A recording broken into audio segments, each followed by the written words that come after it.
I've not made a video in a while, and I've been going through some personal changes in my life. I've moved back to Mississippi, and my relationship with my fiance, or more accurately, my ex, has deteriorated. Consequently, I'm wanting to make my channel into more of my own thoughts and make it more about the substance of the topic and meta-narratives. Big, broad-ranging ideas instead of, using old topics like, I've just wrecked an SJW or whatever. That's gotten old, and pretty much the whole idea of the skeptic community is it's done. And with Kraut getting caught using the Discord server to essentially try to take the fight to the alt-right after they've made fun of him and dox him and whatever, especially with people like JF Gary Apey and Coach Red Pill, that the skeptic community is dead, and that was the final nail in the coffin. That wasn't the thing that killed the skeptic community. That was just the thing that kind of finished it off. And, that is until I figure out how to better implement, say, videography. I would really like to know how to do a lot of editing and whatnot and make my videos better with presentation. Now, I'm changing my format and giving myself a new look, starting from scratch. And to wit, I'm going to do a new video. And tonight's upload will be about my reaction to Vice News Tonight. It showed detailing the first year of Trump's presidency. There's one segment where a reporter interviews various people, including the former president of Mexico, Vicente Fox, who essentially says we're not paying for the fucking wall.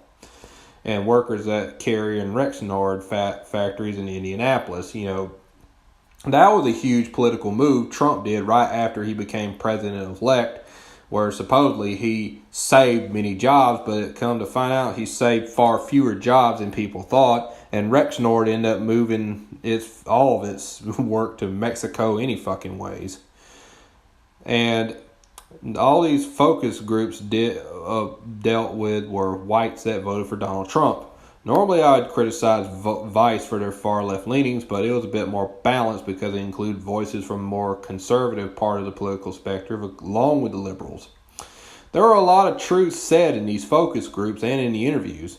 The word that is the biggest takeaway from all this is perception. Trump has been in a war of wills with both the Democrats and the GOP, especially on issues like DACA, which, by the way, it's not really a big thing with Donald Trump, passing on DACA being an executive order started by Barack Obama down to the House, which it should be voted on anyways. The people that come to this country, even children, are illegals, and they can't just anchor themselves here just because, hey, I've been in America long enough. Well, you've been in America, but you've been in here as an undocumented person, which essentially say you're illegal. If you don't have your papers, then you're illegal. He has accomplished far fewer initiatives than any modern president in their first year, but yet he has many rabid, die-hard constituents. Donald Trump in 2016 tapped into the angst of many Americans, especially the middle class and whites in general.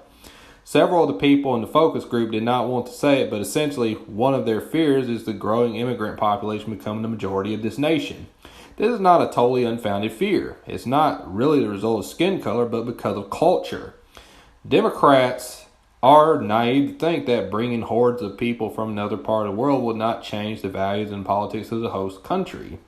And this is a reasonable concern. And I would say that's not being racist to preserve your own identity.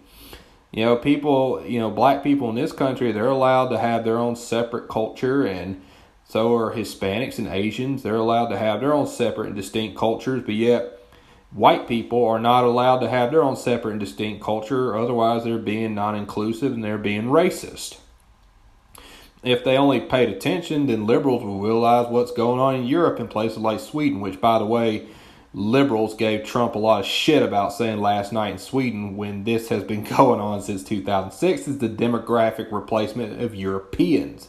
The migrants are outbreeding the natives and are importing a culture, Islam, which is antithetical to Western values, and hapless leftists are celebrating the death of their own culture as if they need to punish themselves for the so-called misdeeds of their ancestors.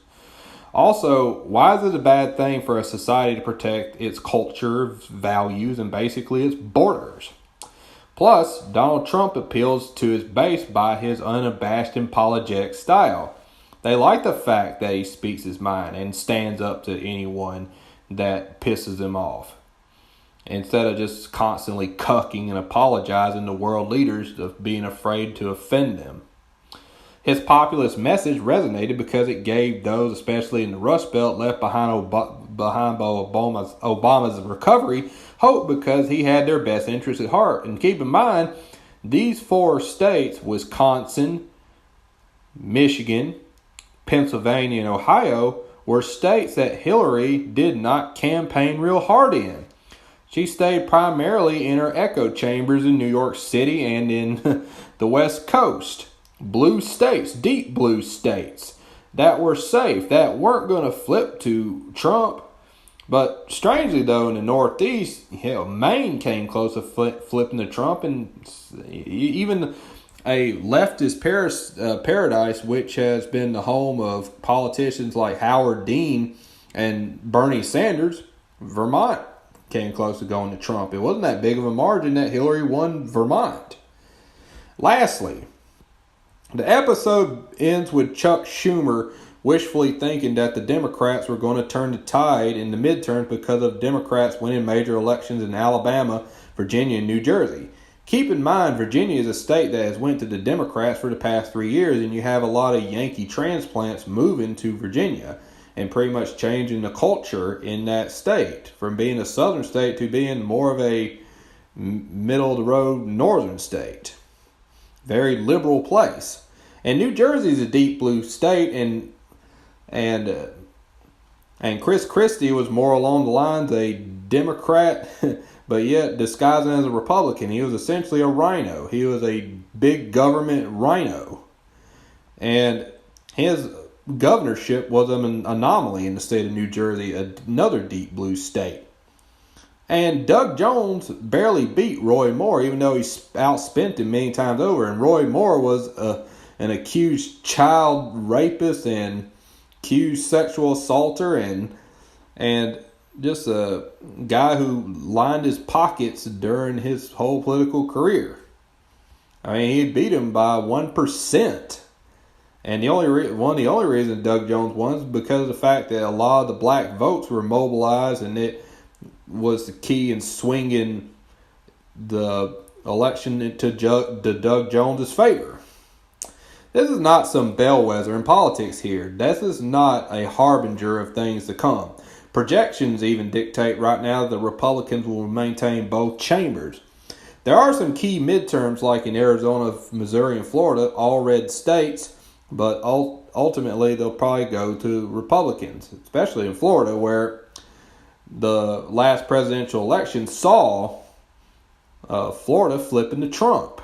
And a lot of your conservatives there being mobilized by the governor of that state, Rick Scott, to vote in favor of the senatorial candidate from the GOP.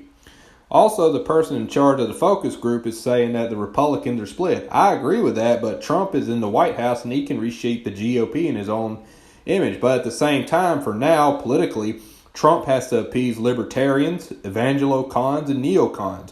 And, believe it or not, the alt-right. The ones that remain, but also they are increasingly being voted out. Just look at Eric Cantor from Virginia. He was voted out in favor of David Brat, who is a far-right-leaning Tea Party candidate.